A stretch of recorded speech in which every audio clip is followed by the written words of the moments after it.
رکھا جب میرے نبی نے دنیا میں قدم، پتھر بھی کلمہ پڑھ کر مسلمان ہو گئے۔ پیارے ناظرین، حضرت آمنہ رضی اللہ تعالیٰ عنہ فرماتی ہیں کہ جب میرا بچہ میرے پیٹ میں تھا تو بڑی عجیب عجیب چیزیں دیکھتی تھی۔ اگر میں گھر سے باہر نکلتی تو بادل کا ایک سایہ میرے اوپر آ جاتا اور مجھے دھوپ نہ لگتی۔ اگر میں پانی بھرنے کے لیے زمزم کے کنویں کی طرف جاتی تو راستے میں جتنے پیڑ ہوتے ان کی ٹہنیاں میرے سامنے جھک جاتی جیسے مجھے سلام کر رہی ہوں۔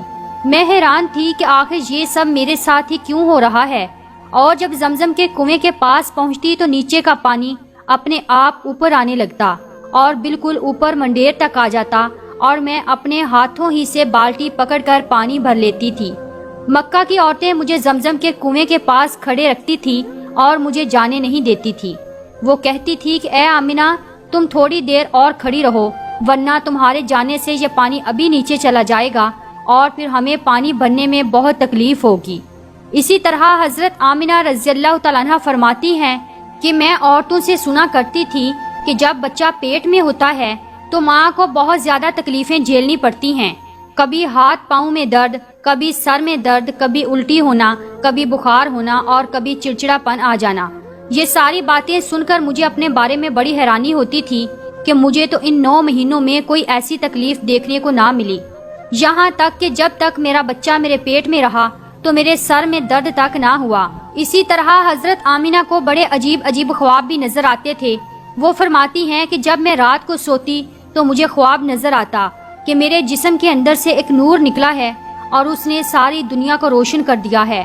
یہ سب دیکھ کر مجھے یقین ہو چکا تھا کہ میرے پیٹ میں جو بچہ ہے وہ واقعی عام انسان نہیں ہے۔ حضور صلی اللہ علیہ وآلہ وسلم کے دادا حضرت عبد المطلب دن رات کعبے کے پاس جا کر کعبے کا غلاف پکڑ کر اللہ سے رو رو کر دعائیں کرتے، یا اللہ میرا بیٹا عبداللہ تو اس دنیا میں نہیں رہا، لیکن اس کے گھر ایک بچے کی پیدائش ہونے والی ہے، یا اللہ اس بچے کی حفاظت فرمانا اور میرے عبداللہ کی نسل باقی رکھنا۔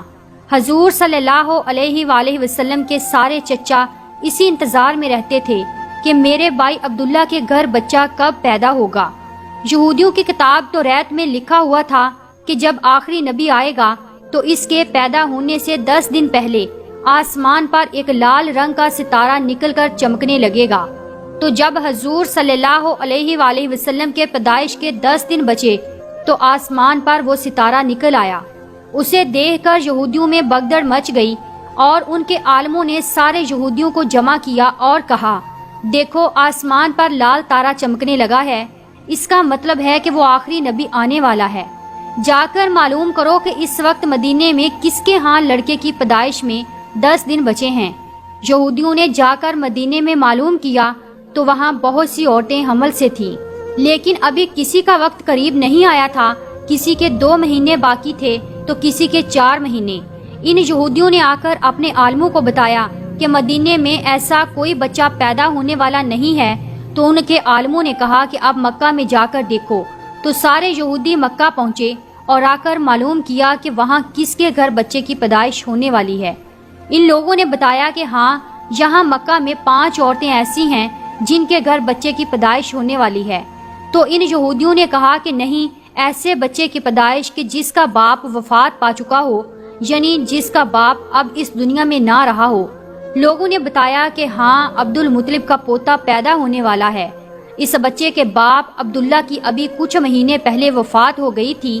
یہ سن کر یہودیوں کی ہائے نکل گئی اور وہ سب روتے چلاتے اپنے عالموں کے پاس پہنچے اور کہا، ہائے افسوس، آج نبوت یہودیوں سے نکل کر مکہ والوں میں پہنچ چکی ہے۔ وقت یوں ہی گزرتا گیا اور آخر وہ دن آیا جس کا سبھی کو بہت بے صبری سے انتظار تھا، جس کا انتظار آسمان و زمین، چرند پرند ہر مخلوق کر رہی تھی۔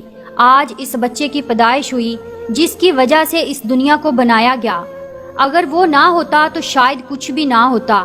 آج اس بچے کی پیدائش ہوئی جس کے لیے چاند کے 2 ٹکڑے کر دیے گئے۔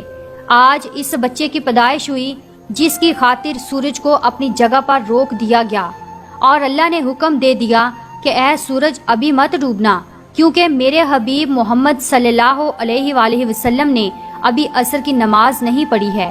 آج اس بچے کی پیدائش ہوئی جس کے پاس ساری زندگی میں جبرائیل علیہ السلام 26,000 بار آئے۔